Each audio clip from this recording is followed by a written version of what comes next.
Good morning student, I am Muzammil, your social science teacher. आज हम लोग सोशल साइंस क्लास 8 का पढ़ेंगे। जैसा कि हम लोग जानते हैं कि क्लास 8 में सोशल साइंस को 3 हिस्सों में बांटा गया: geography, history, social and political life. ये तीनों हिस्से का हर एक चैप्टर हम लोग डील करेंगे। तो इसी में आज सबसे पहला चैप्टर हम लोग डील करेंगे ज्योग्राफी का, जिसका नाम है नेचुरल रिसोर्सेज। स्टार्ट कर रहे हैं सबसे पहला चैप्टर नेचुरल रिसोर्सेज। तो जैसा कि हम लोग देख रहे हैं कि नेचुरल रिसोर्सेज सबसे पहले समझते हैं कि किसको बोलते हैं।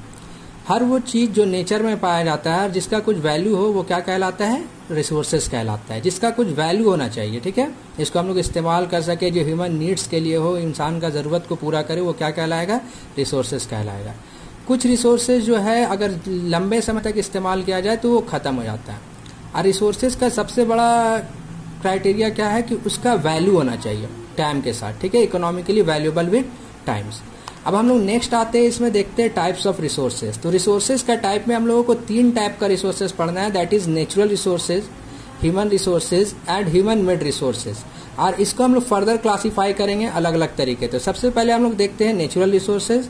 तो नेचुरल रिसोर्सेज किसको बोलते हैं? तो जो नेचर में पाया जाता है, जो इंसान के लाइफ को सपोर्ट करता है, वो क्या कहलाता है? Natural resources. नेचुरली ऑकरिंग होता है, इसमें इसको हम लोग बोल सकते हैं फ्री गिफ्ट ऑफ नेचर है, ठीक है। जैसे for example water, air, sunlight, ये सब क्या है? नेचुरल रिसोर्सेज है, क्योंकि इंसान का इसमें कुछ किया हुआ नहीं है, सब ये नेचर के तरफ से क्या ह्यूमन बींग्स को मिला है, ठीक है। और भी बहुत सारा चीज है नेचुरल रिसोर्सेज में, that is fossil fuels, forest, ये सब क्या है? इंसान के वांट्स को पूरा करता है और नेचुरली पाया जाता है, इसीलिए इसको क्या बोलते हैं? नेचुरल रिसोर्सेज बोलते हैं, ठीक है। बहुत सारा नेचुरल रिसोर्सेज वैसा होता है जिसको हम लोग तुरंत यूटिलाइज कर सकते हैं, जैसे एयर नेचर से पाया जाता है, हम लोग हमेशा उसका यूज करते रहते हैं। Water, fish, fresh fruits, vegetables, ये सब नेचर से पाया जाता है, इसका हमेशा हम लोग यूज करते रहते हैं। उसी तरीके से और भी बहुत तरह का रिसोर्सेज होता है जो यूजफुल होता है इंसानों के लिए, ठीक है, लेकिन उसको तुरंत नहीं पाया जा सकता है, उसके लिए कोई प्रोसेस होता है उसको पाने का। जैसे फॉर एग्जांपल आयरन और कॉपर, या किसी भी चीज को हम लोग ले लेते हैं मिनरल्स को। तो मिनरल्स होता क्या है ना कि वो ओर्स में पाया जाता है, और ओर्स को स्मेल्टिंग करके ओर्स से फिर उस मिनरल्स को निकाला जाता है और उसको इस्तेमाल किया जाता है। क्लियर है सबको? अगर हम लोग उसी तरीके से फॉसिल फ्यूल्स भी देखेंगे तो उसको भी इमीडिएटली यूज हम लोग नहीं कर सकते, उसके लिए भी हम लोगों को क्या करना पड़ेगा? फॉसिल फ्यूल्स को, जैसा कि हम लोग जानते हैं कि उसको भी रिफाइन करना पड़ता है और उससे अलग अलग तरह का प्रोडक्ट मिलता है। अगर आगे हम लोग बढ़े तो हम लोग देखेंगे कि नेचुरल रिसोर्सेज को क्लासिफाइड किया गया है 6 पार्ट्स में, और इसके अंदर भी पार्टीशन है। इसके अंदर भी हम लोग क्या देखेंगे कि उसका अलग अलग पार्टीशन है, ठीक है। तो सबसे पहला पार्टीशन जो है वो on the basis of their origin है, on the basis of their stage of development है, on the basis of their renewability है, on the basis of their distribution है, और last on the basis of their average. तो सबसे पहले हम लोग देखते हैं कि on the basis of their origin, origin के बेसिस पे रिसोर्सेज को 2 पार्ट में बांटा गया है, बायोटिक और एबायोटिक। जैसा कि पहले भी हम लोगों ने पढ़ा, और हम लोग जानते हैं कि बायोटिक रिसोर्सेज उसको बोलते हैं जो जिसमें जान होता है, ठीक है, और ऑल बायोलॉजिकल और लिविंग बींग्स, जिसमें जान होता है, जैसे प्लांट, एनिमल, इंसेक्ट्स, ये सब क्या कहलाएगा? बायोटिक रिसोर्सेज कहलाएगा। एबायोटिक रिसोर्सेज जो नॉन लिविंग थिंग से पाया जाता है, ठीक है, जैसे लैंड, मिनरल, सॉइल, वाटर, ये सब क्या है? एबायोटिक रिसोर्सेज है। उसी तरीके से on the basis of their development अगर हम लोग देखें तो 2 पार्ट है, actual and potential resources. Actual resources जो हम लोगों के पास अवेलेबल है और हम लोग उसका इस्तेमाल कर रहे हैं, जैसे ऑयल रिजर्व, हाइड्रो इलेक्ट्रिक, ठीक है, ये सब चीज हम लोग क्या कर रहे हैं? इस्तेमाल कर रहे हैं। और उसी तरीके से अगर हम लोग पोटेंशियल रिसोर्सेज देखें तो वैसा रिसोर्सेज जिसके बारे में हम लोग को पता है कि ये रिसोर्सेज है, लेकिन और हम लोग जानते भी है इसका इस्तेमाल करना, लेकिन उसका इस्तेमाल हम लोग नहीं कर रहे। जैसे फॉर एग्जांपल वाटरफॉल, जियोथर्मल, ठीक है, सोलर एनर्जी, ये सब क्या है? आपका पोटेंशियल रिसोर्सेज है। क्लियर है सबको?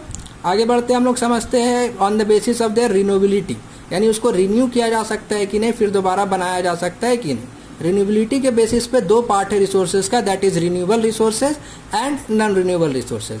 रिन्यूएबल रिसोर्सेज जो है, ठीक है, जिसको फिर दोबारा खत्म होने के बाद बनाया जा सके, वो क्या कहलाता है? रिन्यूएबल रिसोर्सेज कहलाता है, ठीक है। क्लियर है सबको?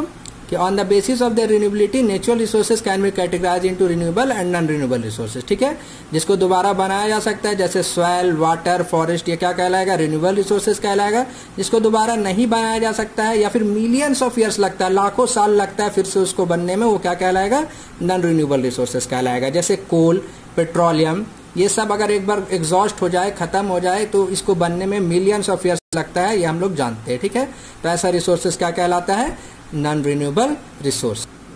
अब नेक्स्ट पार्ट हम लोग देखते हैं on the basis of there availability. Availability के बेसिस पे रिसोर्सेज जो है वो कंटिन्यूअस रिसोर्सेज में आता है। ठीक है, अब कंटिन्यूअस रिसोर्सेज क्या होता है? जिसका इस्तेमाल हम लोग लगातार कर सके। क्लियर सबको? जिसका इस्तेमाल हम लोग लगातार कर सके, हमेशा वो अवेलेबल रहता है। ठीक है, जैसे सोलर एनर्जी, टाइडल एनर्जी, ये सब किसका एग्जाम्पल है? कंटिन्यूअस रिसोर्सेज का। क्लियर है?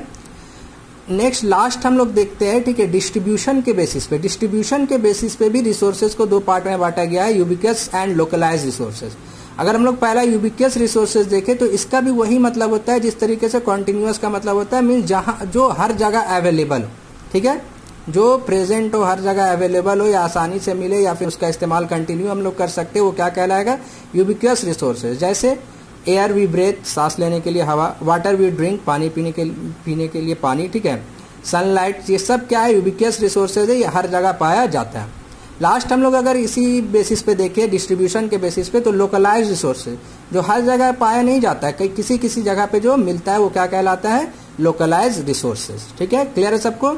आज का क्लास हम लोग का इतना ही रहेगा। नेक्स्ट क्लास में हम लोग पढ़ेंगे डिस्ट्रीब्यूशन ऑफ नेचुरल रिसोर्सेज के बारे में और डिटेल पढ़ेंगे। जैसा कि हम लोगों ने देखा था कि रिसोर्सेज को 3 पार्ट में बांटा गया है, नेचुरल रिसोर्सेज, ह्यूमन रिसोर्सेज और ह्यूमन मेड रिसोर्सेज। तो नेचुरल रिसोर्सेज तो आज हम लोग पढ़ लिए हैं, नेक्स्ट क्लास में हम लोग पढ़ेंगे। ठीक है, आपका ह्यूमन रिसोर्सेज और नेक्स्ट चीज। ठीक है, क्लियर है सबको?